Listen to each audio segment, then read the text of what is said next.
Welcome to the Time Capsule, where we analyze history to find lessons worth learning. Today we're going to talk about the life of Epictetus and his Stoic beliefs. We're going to talk about his Stoic beliefs and philosophy because of the practical nature of the Stoic philosophy. And the reason we're going to discuss his life because I think it provides a good frame as to the nature of who Epictetus was. Epictetus was born around 50 AD into slavery. His master found that he was intelligent, so he allowed him to study philosophy. He studied Stoic philosophy under Musonius Rufus. He had a disabled leg that he received from his master.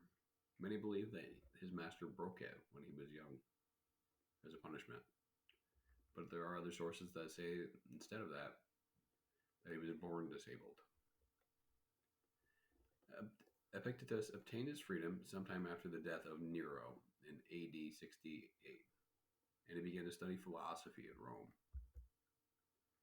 Around 93 AD, when the Roman Emperor Domitian banished all the philosophers from the city, Epictetus moved to the necropolis in Epirus, Greece, where he founded a school of philosophy. His most famous pupil, Arian, studied under him. As a young man around AD 108, and claimed to have written his famous discourses based on the notes he took in Epictetus' lectures. He lived a very simple life, and he lived alone for most of it. He eventually did adopt a child when he was older because he found that the child would have died otherwise. Now that we have the frame of reference for who Epictetus was, let's discuss some of the Stoic philosophy, or the key takeaways from the Stoic philosophy. Epictetus emphasized that we should direct our attention and efforts only toward things within our control, such as our thoughts, attitudes, and actions. By letting go of external events or circumstances, we can find inner peace and avoid unnecessary frustration.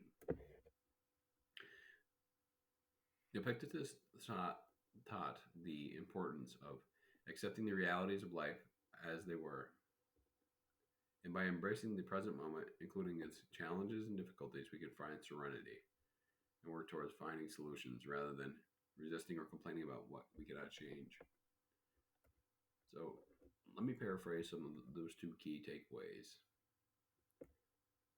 Whatever is happening outside of yourself, you don't really have that much control over. You can influence it through your own actions, beliefs, and attitudes, but it's ultimately up to people and things beyond you.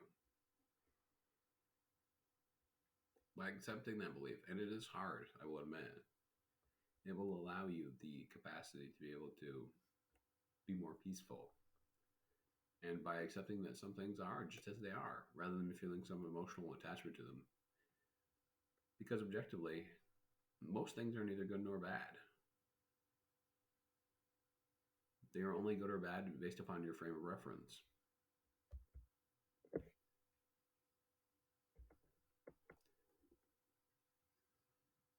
Epictetus believed that our true freedom lies in our ability to control our own thoughts, attitudes, and desires. By recognizing and questioning our own internal judgment and attachments, we can free ourselves from the shackles of external circumstances and to find inner freedom and tranquility. If you have a certain pattern of belief, it will lead you towards an attachment towards this particular object or belief, or maybe thinking that this isn't how things should be. But that doesn't allow you to accept that this is just the way that they are. And it's only by dealing with reality that we can actually move forward with our own lives.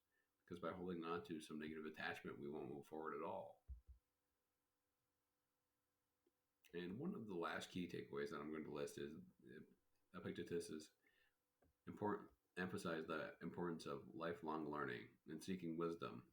He believed that continual self-improvement and the pursuit of knowledge are essential for personal growth and development of a well-lived life, which is particularly well emphasized because of the fact that he founded his own or his own branch of the Stoic philosophy or school thereof.